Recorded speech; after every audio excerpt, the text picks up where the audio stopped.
दिल्ली के रोहिणी इलाके के अंतर्गत आने वाले थाना बेगमपुर अंतर्गत जैन नगर से एक दिल दहलाने वाली खबर सामने आ रही है, जहां आज शाम तकरीबन 6:30 से 7 बजे के बीच एक दर्दनाक हादसा हुआ और इस दर्दनाक हादसे में एक 12 से 13 वर्षीय छात्र जिसका नाम आयुष शर्मा है, उसकी जान चली गई, जो कि अपने घर में इकलौता बेटा था। मिली जानकारी के मुताबिक जैन नगर गली नंबर 3 में यह हादसा हुआ है और हादसा उस वक्त हुआ जिस वक्त ये बच्चा इस सड़क पर आम दिनों की तरह अपनी साइकिल पर राइड कर रहा था। प्रत्यक्षदर्शियों ने बताया कि जिस वक्त बच्चा राइड कर रहा था, अचानक बैलेंस बिगड़ा और उसके बाद अचानक से तेज़ रफ्तार में आ रहे 460 कमर्शियल वाहन ने बच्चे के ऊपर गाड़ी चढ़ा दी। पूरे मामले की जानकारी मिलते ही वहां भीड़ एकत्रित हो गई और पुलिस को सूचना दी गई। पुलिस ने बच्चे को अस्पताल ले जाने के बाद परिजनों को इन्फॉर्म किया। बच्चे को अग्रसेन अस्पताल ले जाया गया, जहां पर उसे मृत घोषित कर दिया गया। आपको बता दें कि राजधानी दिल्ली के जयनगर इलाके के गली नंबर 3, जो कि महज 15 से 20 फीट का रोड है, वहां पर अमूमन कमर्शियल वाहन की बात की जाए तो तेज़ रफ्तार में यहां पर कमर्शियल वाहन निकलते हुए नजर आते हैं। इन्हीं लापरवाहियों की वजह से आज एक पूरा का पूरा परिवार उजड़ गया और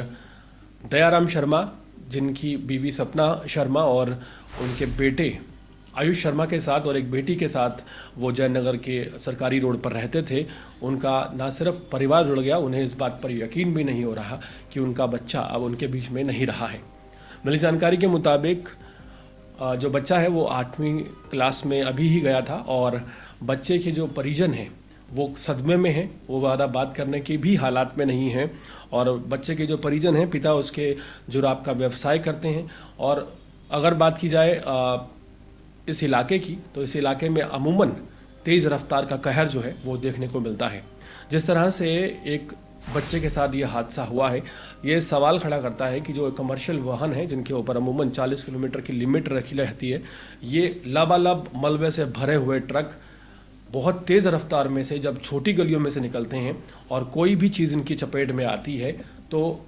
चाहे वो कोई पशु हो या फिर कोई इंसान हो, उसके बचने के चांसेस लगभग ख़त्म हो जाते हैं। क्योंकि कमर्शियली तौर पर अगर देखा जाए तो मलबे से जो भरे हुए वाहन होते हैं वो ओवरलोडेड होते हैं और ओवरलोड होने की वजह से वो मौके पर ही जो भी उनकी चपेट में आता है उसके बचने के चांसेस लगभग ख़त्म हो जाते हैं। राजधानी दिल्ली के जयनगर इलाके की अगर बात की जाए तो यहाँ पर कमर्शियल वाहनों का तेज़ रफ्तार में निकलना कोई नई बात नहीं है। यहाँ आए दिन बाइकर्स जो हैं वो बाइक पर हूटिंग करते हुए लगातार तेज़ रफ्तार में निकलते हैं, लेकिन दिल्ली पुलिस की ना कोई बैरिकेडिंग है और ना ही यहाँ पर किसी तरह की, अगर आप बात करें बीट ऑफिसर की, तो उसकी भी कोई यहाँ पर बहुत ज़्यादा जिज्ञासा नज़र नहीं आती वो इन चीज़ों पर लगाम लगाए। हाल फिलहाल अगर बात की जाए इस हादसे की, तो हादसे के बाद परिजन काफ़ी ज़्यादा दुखित हैं और एक बार फिर से सवाल खड़े हो गए हैं कि छोटी गलियों में से जब कमर्शियल बाहर निकलते हैं तो इन पर लगाम लगाने के लिए हमारे पास क्या समाधान है। दिल्ली के जैन नगर इलाके में आयुष शर्मा नाम के एक महज 12 से 13 साल के बच्चे की जान चली गई है, जो कि साइकिलिंग करता था और इस रोड पर अमूमन साइकिल चलाया करता था। और जहाँ पर यह हादसा हुआ है वहाँ ऑलरेडी आप देखेंगे कि कंस्ट्रक्शन मटेरियल वहाँ पर पड़ा हुआ था। एक तरफ कंस्ट्रक्शन मटेरियल था, दूसरी तरफ ईंटें रखी हुई थी और निकलने की जगह सिर्फ इतनी ही थी कि एक गाड़ी निकल सके। और जिस जगह ये हादसा हुआ है वहाँ पर दिल्ली सरकार के सीसीटीवी फुटेज जो कैमरे हैं वो भी लगे हुए हैं। उम्मीद करते हैं कि दिल्ली पुलिस सीसीटीवी फुटेज सामने लाएगी और दिखाएगी कि गलती क्या रही और किस वजह से ये हादसा हुआ। हाल फिलहाल इस बात में कोई दो राय नहीं है कि जो कमर्शियल वाहन है राजधानी दिल्ली के जयनगर इलाके में वो आए दिन तेज़ रफ्तार में निकलते हैं और यहाँ पर अपनी जान खुद ही बचानी होती है।